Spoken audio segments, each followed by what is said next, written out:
Zohran, how are you? I'm doing well. Assemblymember Zohran Mamdani. Let me get it right. You got it. Out of respect. I wanted to wait until we started, but happy birthday. Oh, thank you, man. It's getting to the point where you want to forget. You try to forget. Come on. So look, I'm gonna tell you my story before we get a personal anecdote. Before we get into this conversation. You see on 30th Avenue in Steinway, there's that pharmacy now. Mm-hmm. That used to be the Steinway movie theater. Mm-hmm. When I was a kid, I grew up on the other side of town, Woodside. Now, and you could throw a rock, and it was a different time. I saw the Coming to America and Die Hard on the same day in the old Steinway theater. Let's go. Yeah. Those were the days. Those are the story. A Storyopolis. Yeah. And obviously, I have a connection to William Cullen Bryant High School right up the street. So, this area is near and dear to me. Yeah. A lot of good memories of this community and this neighborhood. So it was good to have you back. Yeah, congratulations on you representing it. And I want to shout you out. Look, something that you did when I first met you, when you first got elected. And I'm not gonna. There are people who feel a certain way, who are different, have different views and different positions, but. You held firm on sort of some of the integration around schools, whether it be screens or specialized high school, and in your community, that's a tough stance.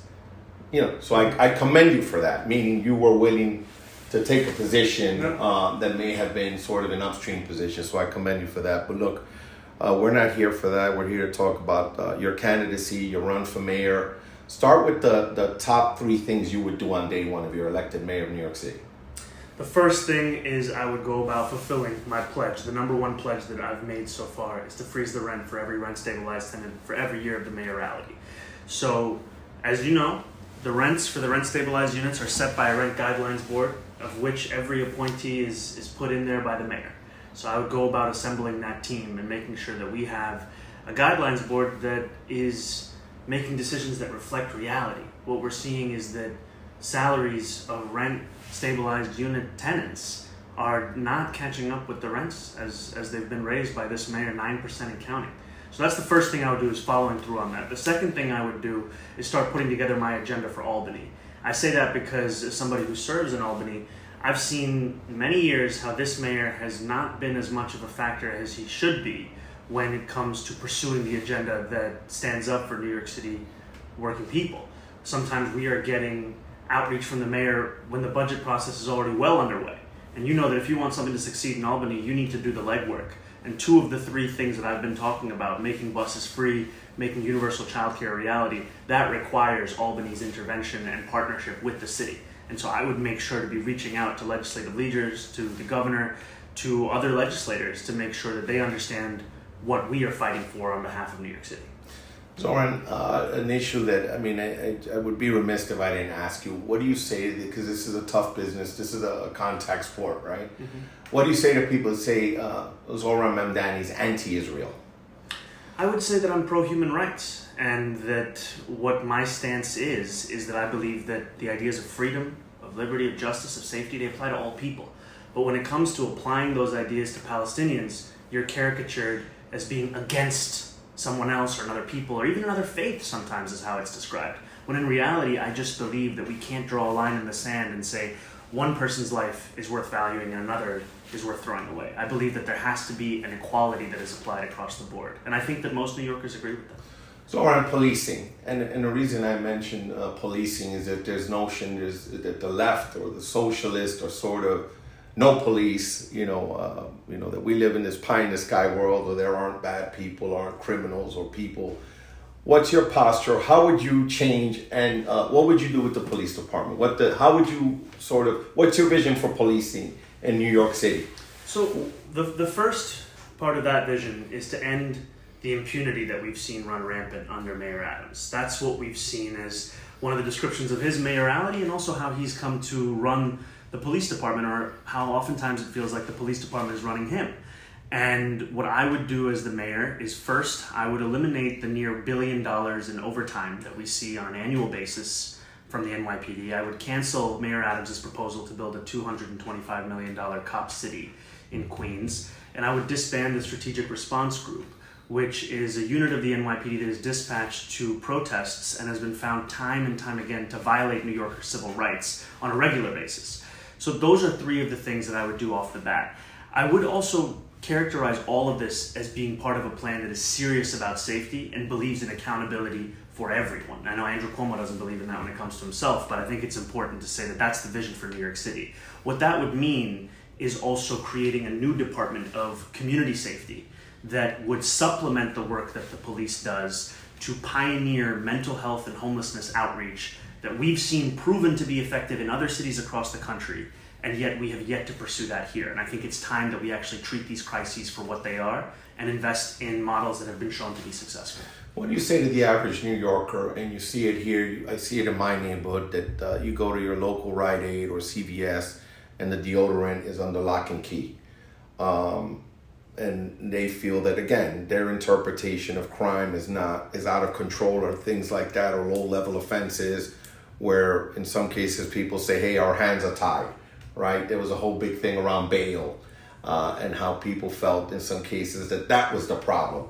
Why do you say to the average New Yorker that says, hey, I don't feel safe, right? And we need police, or responsible policing, not abusive policing.